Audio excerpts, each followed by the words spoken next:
Hello बच्चों, welcome to my YouTube channel Sai excellence classes. और आज हम पढ़ रहे हैं कक्षा 12वीं फिजिक्स विद्युत आवेश तथा क्षेत्र। और आज का हमारा टॉपिक है कूलॉम का व्युत्क्रम वर्ग का नियम। तो चलिए दोस्तों स्टार्ट करते हैं कूलॉम का व्युत्क्रम वर्ग का नियम। और सबसे पहले हम इसकी परिभाषा पढ़ते हैं।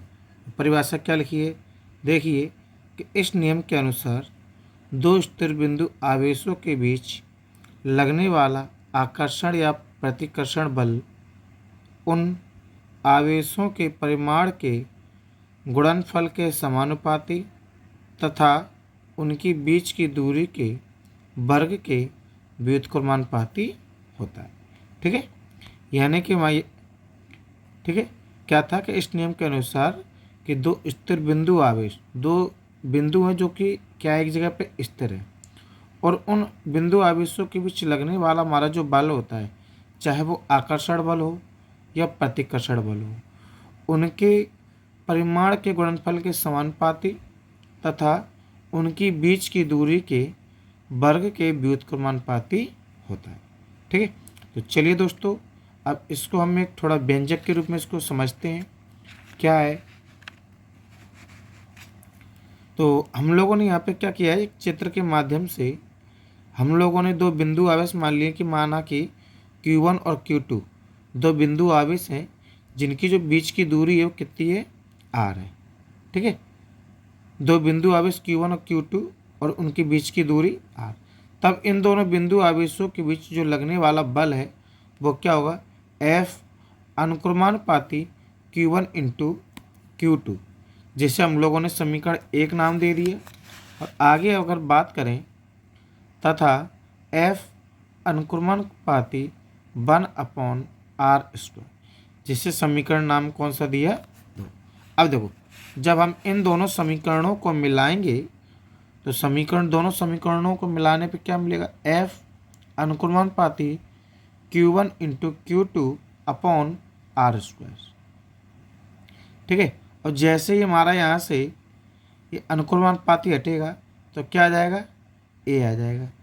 ठीक है, और Q1 इंटू Q2/r²। अच्छा, यहाँ पे अपना A क्या है, जहाँ पे A एक नियतांक है जिसका मान मापन की पद्धतियों पर निर्भर करता है।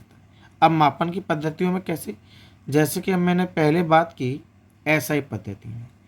ठीक है, तो एसआई पद्धति में वायु या निर्वात में जो ए हमारा जो नियतांक था उसका मान हम लोगों ने क्या मान लिया, 1/4πε0। और 1/4πε0 का जो वास्तव में मान होता है कितना होता है, 9 × 10⁹ newton into metre square upon coulomb square. यह मान समीकरण 3 में रखेंगे। अब क्या करेंगे, जो हमारे पास जो ए का जो मान आया है उसको हम समीकरण 3 में रखेंगे। तो जब समीकरण 3 में ये मान रखेंगे तो हमें क्या मिलेगा, F बराबर 1/4πε0 Q1 into Q2/r² into Newton. और जैसे ही इस मान को हम सीजीएस पद्धति में लेके आते हैं तो सीजीएस पद्धति में हमारा क्या होता है, A = हम कितना मानेंगे, 1, और यह वाला मान रखेंगे समीकरण 3 में। तो जब हम इस मान को समीकरण 3 में रखेंगे तो हमें मिलेगा क्या, F = Q1 इंटू Q2/r²। ठीक है, ये अपना जो मान होगा किस में होगा, डाइन में आ जाएगा। ध्यान रखना, ऐसे ही पद्धति में जो मान आएगा वो न्यूटन में रहेगा और सीजीएस पद्धति में जो मान आएगा वो डाइन में आएगा। अब इसके बाद हमारे पास आती है एकांक आवेश की परिभाषा। तो एकांक आवेश की परिभाषा क्या है, देखते हैं कि यदि समान परिमाण के, ठीक है, समान परिमाण के दो सजातीय आवेश मतलब कैसे कि उन दोनों पर एक जैसा आवेश होना चाहिए, चाहे धनावेश का आवेश हो चाहे ऋण आवेश का आवेश हो।